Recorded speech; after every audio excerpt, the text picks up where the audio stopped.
Assalamualaikum warahmatullahi wabarakatuh. Salam sejahtera bagi kita semua.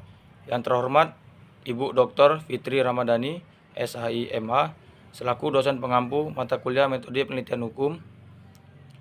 Perkenalkan, saya Angga Prayoga, NPM 2316000175, ingin mempresentasikan hasil proposal skripsi saya yang berjudul Pertanggungjawaban Pidana Pelaku Pelanggaran Lalu Lintas yang mengakibatkan orang lain meninggal dunia. Baik, berikutnya ada latar belakang masalah. Indonesia adalah salah satu negara dengan tingkat kepadatan penduduk yang sangat tinggi. Dengan jumlah yang mencapai 265 juta jiwa, jumlah tersebut terdiri dari 133 juta jiwa laki-laki dan 131 juta jiwa perempuan. Hal itu juga dapat dibuktikan dengan padatnya jalan raya yang disebabkan oleh peningkatan volume kendaraan yang sangat pesat tiap tahunnya. Meningkatnya volume kendaraan yang sangat pesat berdampak pada kemacetan di jalan raya, terutama pada jam-jam sibuk dan menyebabkan semakin simpang siurnya lintas jalan raya. Hal ini tentunya disebabkan karena tidak berbandingnya jumlah kendaraan dan jumlah jalan yang pada akhirnya membuat para pengguna jalan raya akan semakin tidak nyaman. Ketidaknyamanan pengguna jalan raya akan mendatangkan dampak buruk, yaitu semakin tingginya beban psikologis yang dapat menyebabkan stres berkepanjangan dan dapat menimbulkan kelalaian maupun kealapan dalam melaksanakan kewajibannya sebagai pengguna jalan raya yang tentu saja dapat merugikan dirinya serta orang lain. Kelalaian ataupun kealapan sendiri dapat dihindari dengan cara tetap memegang teguh dan patuh pada peraturan hukum. Hal ini didasari bahwa Indonesia adalah negara hukum, di mana semua warga negaranya harus tunduk dan patuh pada aturan-aturan hukum lalu lintas. Meskipun demikian, tetap saja angka kecelakaan lalu lintas di Indonesia termasuk tinggi di ASEAN. Faktor-faktor penyebab terjadinya kecelakaan lalu lintas antara lain adalah pengendara dalam keadaan mengantuk, faktor dari kondisi kendaraan itu sendiri, jalan yang belum memenuhi syarat misalnya berlubang, dan faktor cuaca lingkungan. Kesalahan pengemudi dibalik kecerobohan atau kealapan dalam mengemudi kendaraannya merupakan penyebab utama terjadinya kecelakaan lalu lintas jalan raya. Dalam Kitab Undang-Undang Hukum Pidana pasal 359 telah dijelaskan bahwa masalah-masalah kealapannya itu barang siapa yang kealapannya mengakibatkan orang lain meninggal dunia dihukum penjara selama-lamanya 5 tahun atau kurungan selama-lamanya 1 tahun. Dalam Undang-Undang Nomor 22 Tahun 2009 tentang lalu lintas dan angkutan jalan juga mengatur masalah kecelakaan lalu lintas yang mengakibatkan korban luka, baik luka ringan maupun luka berat, atau sampai meninggal dunia, sebagaimana diatur dalam pasal 310 Undang-Undang Nomor 22 Tahun 2009 tentang lalu lintas dan angkutan jalan, yaitu setiap orang yang mengemudi kendaraan bermotor yang karena kelalaiannya mengakibatkan kecelakaan lalu lintas dengan kerusakan kendaraan atau sebagai yang dimaksud dengan pasal 229 ayat 2 dipidana dengan pidana penjara paling lama 6 bulan atau denda paling banyak 1 juta rupiah. Setiap orang yang mengemudi kendaraan bermotor yang karena kelalaiannya mengakibatkan kecelakaan lalu lintas dengan korban luka ringan dan kerusakan pada atau barang sebagaimana dimaksud dalam pasal 229 ayat 3 dipidana dengan pidana penjara paling lama 1 tahun atau denda paling banyak 2 juta rupiah. Dalam hal kecelakaan sebagai dimaksud pada ayat 3 yang mengakibatkan orang lain meninggal dunia dipidana dengan pidana penjara paling lama 6 tahun dan atau denda paling banyak 12 juta rupiah. Berikutnya rumusan masalah. Berdasarkan latar belakang di atas, untuk lebih memfokuskan penelitian ini, berikut rumusan masalah. Pertama, analisis ketentuan hukum yang mengatur pertanggungjawaban pidana pelaku pelanggaran lalu lintas mengakibatkan orang lain meninggal dunia dalam putusan nomor 522 pidana khusus garing 2018 garing PN MRE.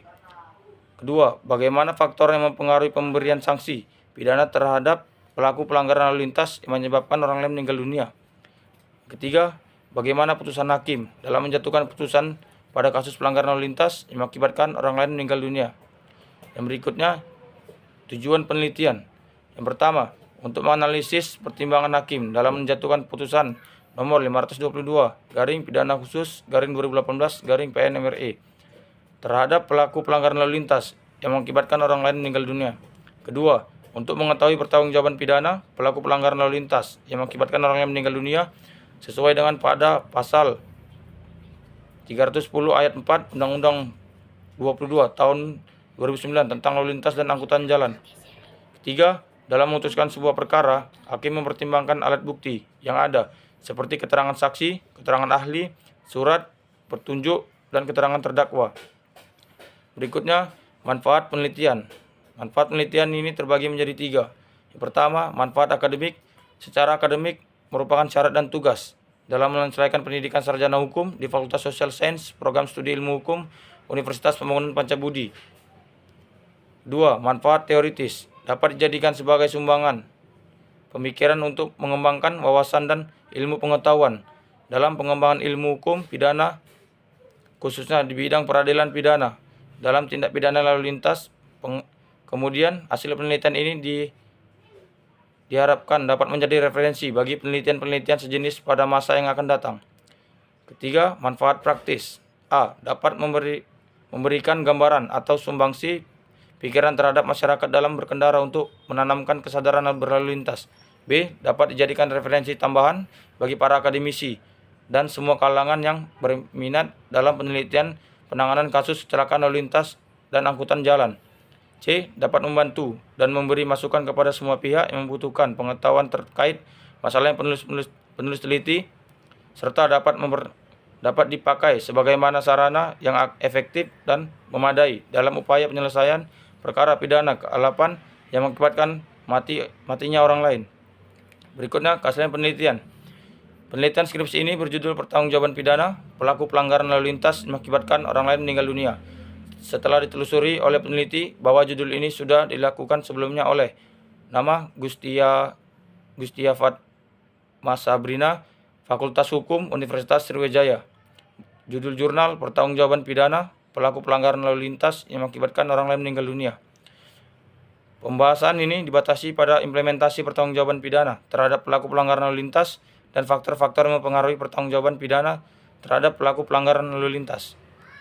Berikutnya, kerangka teori. Pertama, teori pertanggungjawaban pidana. Pertanggungjawaban pidana mengandung makna bahwa setiap orang yang melakukan tindak pidana atau melawan hukum sebagaimana dirumuskan dalam undang-undang, maka orang tersebut patut mempertanggungjawabkan perbuatan sesuai dengan kesalahannya. Dengan kata lain, orang lain yang melakukan perbuatan pidana akan mempertanggungjawabkan perbuatan tersebut dengan pidana apabila ia mempunyai kesalahan. Seseorang mempunyai kesalahan apabila pada waktu melakukan perbuatan dilihat dari segi masyarakat menunjukkan pandangan normatif mengenai kesalahan yang telah dilakukan orang tersebut. 2. Teori pertimbangan hakim. Pertimbangan hakim merupakan salah satu aspek terpenting dalam menentukan terwujudnya nilai dari suatu putusan hakim yang mengandung keadilan dan mengandung kepastian hukum. Di samping itu juga mengandung manfaat bagi para pihak yang bersangkutan, sehingga pertimbangan hakim ini harus disikapi dengan teliti, baik dan cermat. Apabila pertimbangan hakim tidak teliti, baik dan cermat, maka putusan hakim yang berasal dari pertimbangan hakim tersebut akan dibatalkan oleh pengadilan. Berikutnya, metode penelitian. Adapun metode penelitian digunakan dalam penulisan skripsi ini adalah metode penelitian komparatif.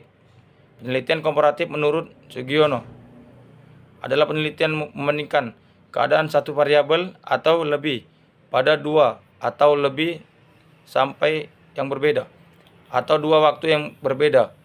Adapun penerapan penelitian komparatif pada penelitian ini digunakan untuk mengetahui perbandingan dua putusan pada kasus pelanggaran lalu lintas. Yang pertama, pendekatan masalah. Pendekatan masalah yang digunakan penulis pada penelitian ini adalah pendekatan kasus case approach dan pendekatan perundang-undangan. Pendekatan kasus adalah pendekatan yang dilakukan dengan cara melakukan telah terhadap kasus-kasus yang berkaitan dengan isu yang dihadapi yang telah menjadi putusan pengadilan yang telah mempunyai kekuatan hakim yang tetap. Sedangkan pendekatan perundang-undangan pendekatan yang dilakukan dengan menelaah semua undang-undang di regulasi yang bersangkutan dengan isu hukum yang ditangani. Kedua, jenis dan sumber data. Yang pertama, data primer, yaitu data yang diperoleh langsung dari sumbernya, baik melalui wawancara, observasi, maupun laporan dalam bentuk dokumen tidak resmi yang kemudian diolah oleh peneliti. 2. Data sekunder, yaitu data yang diperoleh dari dokumen-dokumen resmi, buku-buku yang berhubungan dengan objek penelitian, hasil penelitian dalam bentuk laporan, skripsi, dan peraturan-peraturan undang-undangan. Pertama, bahan hukum primer.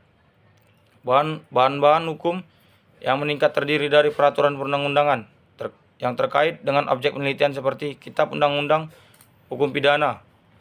Kedua, bahan hukum sekunder. Bahan hukum sekunder adalah buku-buku dan tulisan-tulisan ilmiah hukum yang terkait dengan objek penelitian. 3. Bahan hukum tersier.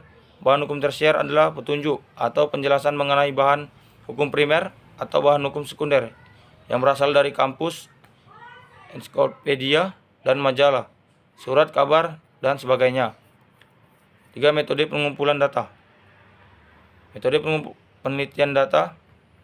Data lapangan yang dilakukan dengan cara observasi atau pengamatan terhadap objek penelitian untuk mengumpulkan data dari putusan pengadilan. Yang kedua, metode penelitian kepustakaan. Data kepustakaan yang diperoleh melalui penelitian kepustakaan yang bersumber dari peraturan perundang-undangan, buku-buku, dokumen resmi, publikasi, dan hasil penelitian. 4. Metode pengelolaan data. Yang pertama ada A. Identifikasi data, yaitu mencari data yang diperoleh untuk disesuaikan dengan pembahasan yang akan dilakukan penulis dengan menelaah peraturan perundang-undangannya yang berkaitan dengan masalah. B. Penyusunan data, yaitu menyusun data menurut sistematika yang telah ditetapkan dalam penelitian sehingga memudahkan penulis dalam menginterpretasikan data. C. Perbandingan data, yaitu menganalisis persamaan dan perbedaan dalam putusan yang diangkat penulis sehingga dapat menelaah putusan mana yang sudah baik dan sesuai dengan undang-undang dan putusan yang kurang sesuai dengan peraturan perundang-undangan. 5. Analisis data. Data yang diperoleh dan dikumpulkan baik dalam data primer maupun data sekunder dianalisis secara kualitatif. Analisis kualitatif adalah analisis data untuk mengungkapkan dan mengambil kebenaran yang diperoleh dari keputusan dan penelitian lapangan, yaitu dengan menggabungkan antara peraturan-peraturan, jurisprudensi, buku-buku ilmiah yang berhubungan dengan topik yang penulis teliti dalam bentuk kalimat yang teratur, logis, dan efektif sehingga memudahkan interpretasi data dan pemahaman hasil analisis. Kemudian juga dianalisis secara komparatif yang membandingkan keadaan satu variabel atau lebih pada dua atau lebih sampel yang berbeda atau dua waktu yang berbeda. Penerapan penelitian komparatif pada penelitian ini digunakan untuk mengetahui perbandingan dua putusan pengadilan pada kasus pelanggaran lalu lintas yang mengakibatkan orang lain meninggal dunia. Berikutnya, sistematika penulisan. Adapun sistematika penulisan dari proposal ini mengenai judul penelitian, tinjauan komparatif terhadap pertanggungjawaban pidana pelaku pelanggaran lalu lintas yang mengakibatkan orang lain meninggal dunia. Terdiri dari bab 1, berisikan pendahuluan, terdiri dari latar belakang, rumusan, masalah, tujuan penelitian, manfaat penelitian, keaslian penelitian, tinjauan penelitian, metode penelitian, sistematika penulisan. Baik, sekian presentasi dari saya. Assalamualaikum warahmatullahi wabarakatuh. Salam sejahtera untuk kita semua. Hati-hati.